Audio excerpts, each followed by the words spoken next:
Hi, thanks so much for joining us for the start of our 19th year. You know, it's really hard to believe that the show has been on for 19 seasons and that I'm starting my 4th year. But it really has been a lot of fun and quite challenging to keep ideas and gardening tips coming your way. But we've managed to pull it off again, and I think you're really going to enjoy what we have planned for you this year.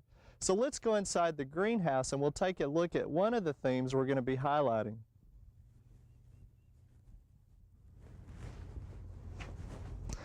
You might say that Oklahoma gardening is going tropical this year.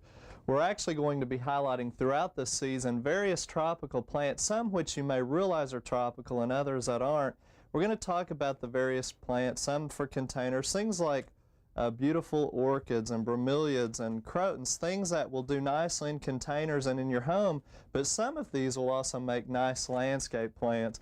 We'll also be showing you various times how to construct containers for certain tropical plants like the staghorn fern and how to propagate it and make it a nice addition to your garden and landscape or even patios. But we're also going to have a lot of fun by actually planting some palm trees and bananas and various tropical type plants in the landscape, and I think you'll find it a lot of fun to keep up with us and see how some of them are a little bit more cold hardy, and then of course some of them aren't, so we'll also show you how to overwinter those throughout the winter time so you have success with them year after year.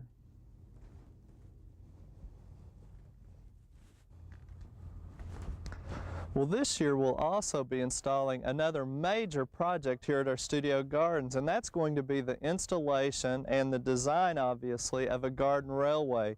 Now, we were first introduced to a garden railway about 2 years ago at Ameriflora in Columbus, Ohio, in their German village, where we saw a miniature train, and it's actually put to scale with the landscape. So it's all done to scale. It's referred to as a G scale. So the plants are usually dwarf or miniature type plants. You'll have figurines, the train and the track. So you almost are designing a whole little community and town right within the train.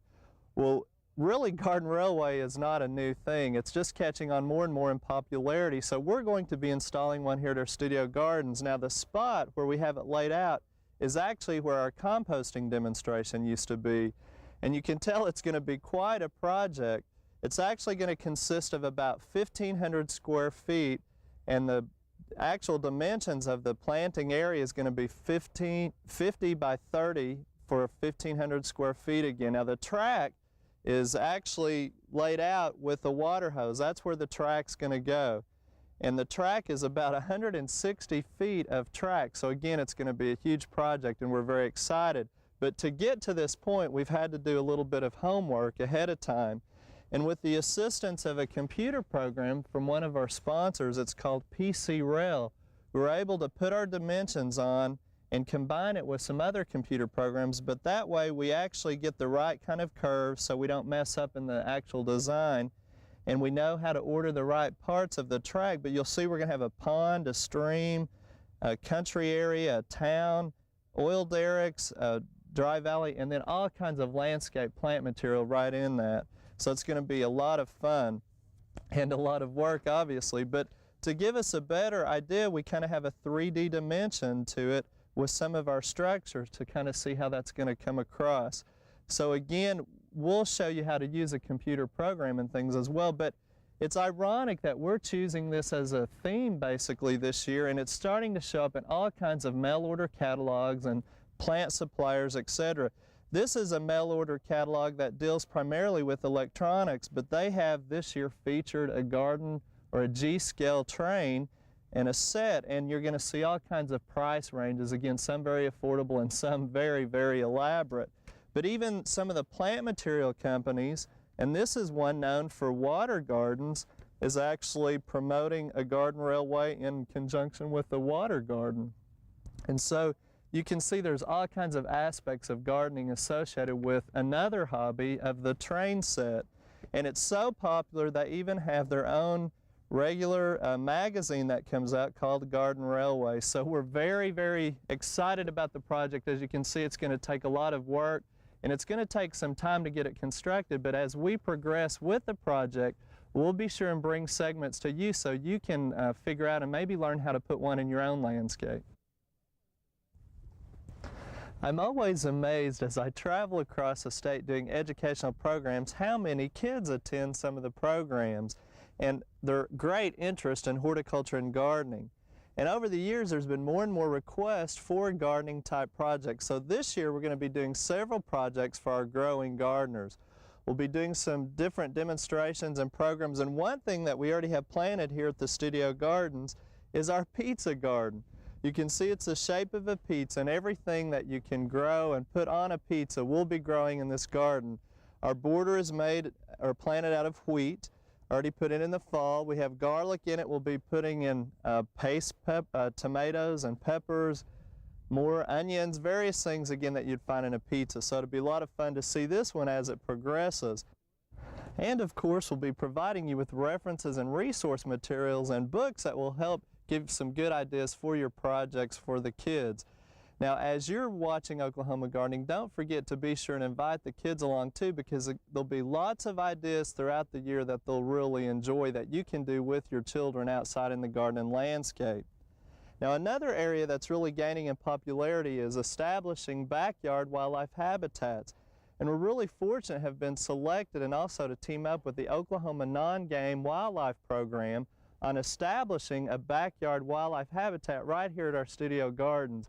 And our first step is the installation of some purple martin houses.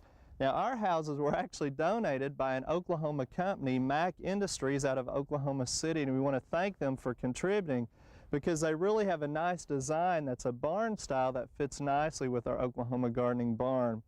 Now the most important thing in putting out a purple martin house is to make sure that you have a telescoping pole, and this one is real handy.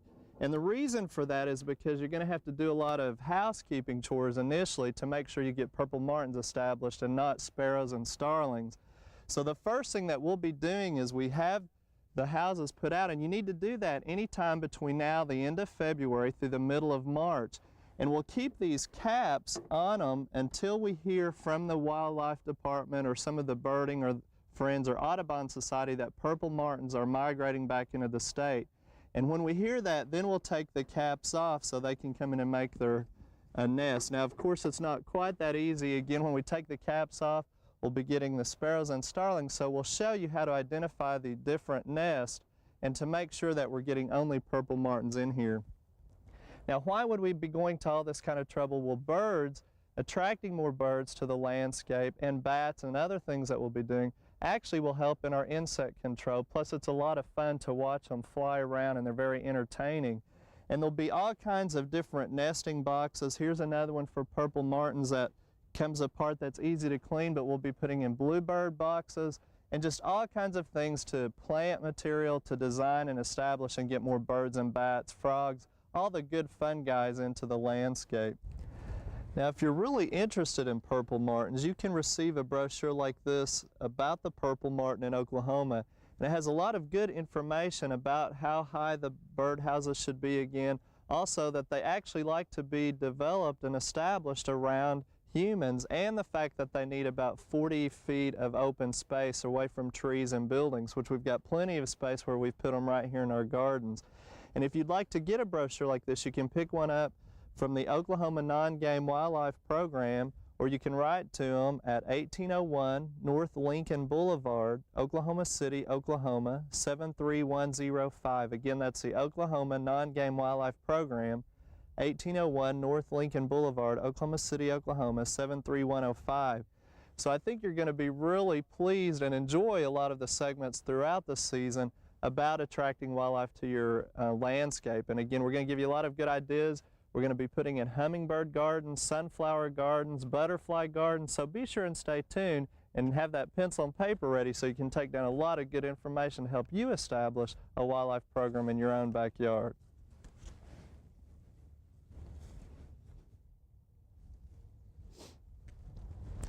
Now as usual, we'll continue to bring you the traditional how-tos of garden, lawn, and landscape care, and we'll also be introducing you to more new products and plant varieties, and traveling across the state to see gardens and visit with gardeners about their experiences. And also we'll continue to give you those very important timely reminders. And speaking of reminders, If you're like us here in the Stillwater area, we've hardly had any measurable rainfall. And so throughout the winter months, we've been putting on a little bit of extra water for the plants. And this particular bed doesn't have any irrigation system. And even though the plants like the spirea look like they're dormant, the root system's still going to be growing.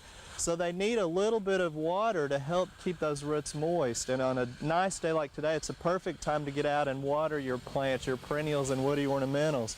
Even the nandina and the monkey grass are semi-evergreen, but that means they just need moisture, and it's been very dry for 3 months, and it helps them actually overwinter better and survive those sudden drops in cold temperatures so we don't get as much winter damage. So please don't forget to go out and water your plants. It's so important during the winter, even though we think of them as being dormant or resting. So you can really tell that we have a lot of very fun and new ideas and some of the traditional things planned for you this season. But there's actually even more educational opportunities for the '94 season. We'd like to offer a special invitation for you to come out and actually visit with us here at the Studio Gardens.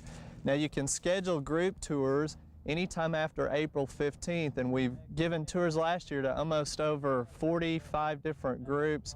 Over 2,000 people have visited the gardens. So group tours, we'd love to have you come out, and you can just contact us and we'll tell you how to go about doing that. If you'd like to just come out as an individual, you can come out anytime Monday, Wednesday, Thursday, Friday, between 8 and 5 is best. But if you come out after those hours or on the weekends, you can still come out and walk around, but there's a little bit different parking arrangements. So try to stop by this year and see what we have going on. You'll see a lot of nice labeled plant material, and you'll learn a little bit more than just on the show. Even you can see more of the continual progress of the gardens. Also, last fall we started the viewers information line. So if you miss some of the product ideas or the names or how to contact some of the businesses or products suppliers, you can call up our viewers information line, which is a long distance call, 405-744-HORT or 744-4678. And you'll get a pre-recorded message that'll tell you about last week's show, 2 weeks ago, upcoming show, and also some timely monthly gardening tips. So that's something a lot of people have enjoyed because they can get a little bit more information that they may have forgotten or didn't get if they didn't tape the show. Also, you know, we've started offering garden videos for people to purchase. Well, those are also available now by going to your county extension office, and you can check those out and rent them to view some of the segments that we have as far as the particular shows. Plus, don't forget the counties offer a lot of good fact sheets and more support information for the topics as well. And also, don't forget that at the end of each show, we offer the Viewers Bulletin Board where various groups can write in and tell us about functions or educational programs that they're having that are offered statewide. Also, it's a good time for us to show certain photos of some of the gardens across the state. So basically, if you just like more information about any of the things we offer on the show, how to get in touch with us on the tours, or if you know of someone that has a garden railway or really focuses a lot on tropical gardening or children's garden ideas, any of our themes, or just a great place to go visit, be sure and drop us a line and give us your suggestions, ideas, and names and addresses of those individuals. And you can write to us at Oklahoma Gardening, 360 Ag Hall, Stillwater, Oklahoma, 74078. Again, that's 360 Ag Hall, Stillwater, Oklahoma, 74078. So be sure and write to us because you've still got plenty of time to drop us a line since the show is just now starting for our 1994 season.